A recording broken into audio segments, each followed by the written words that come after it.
The majority of Brits now believe that violent crime across the country is out of control.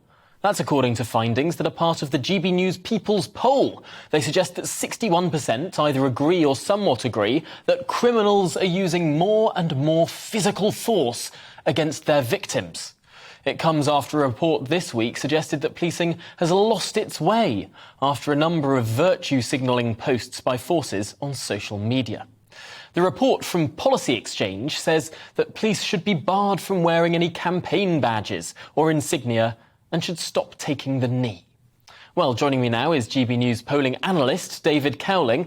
And David, does this show a shift in what people think is going on in this country? Do the people of this country, clearly they think crime is bad, do they think it's worse than it has been?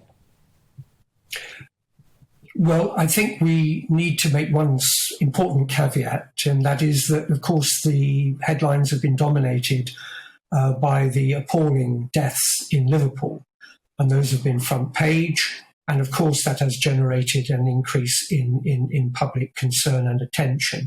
But that isn't the only explanation. I believe there has been a concern that's been growing, a sense amongst many people of a sort of retreat from the streets by the police. And one of the principal functions of any functioning society, one of the things we look to government to do, is to protect us from violence and from crime. And insofar as they fail to do that, then it seems to me that for many people they fail a fundamental function of government, and whichever government is in power will pay something of a price. And it's interesting to me that while 6 out of 10, I beg your pardon, people agree that violent crime is out of control, 7 out of 10 Conservatives believe it.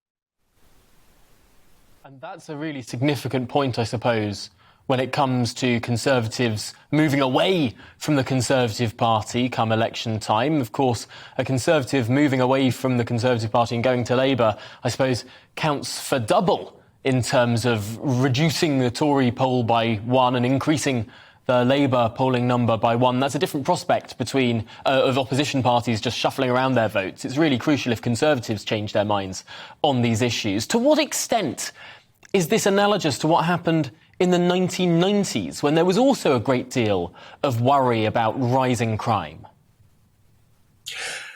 Well, we have plenty of other things to be troubling us. I'm not trying to be flippant about it. It's not to understate the issue of crime and rising concerns amongst the public. But in terms of trying to place it as an issue in the poison chalice, as you said in the previous segment, of issues which the new Prime Minister is having passed to him or her, then there are other competitors.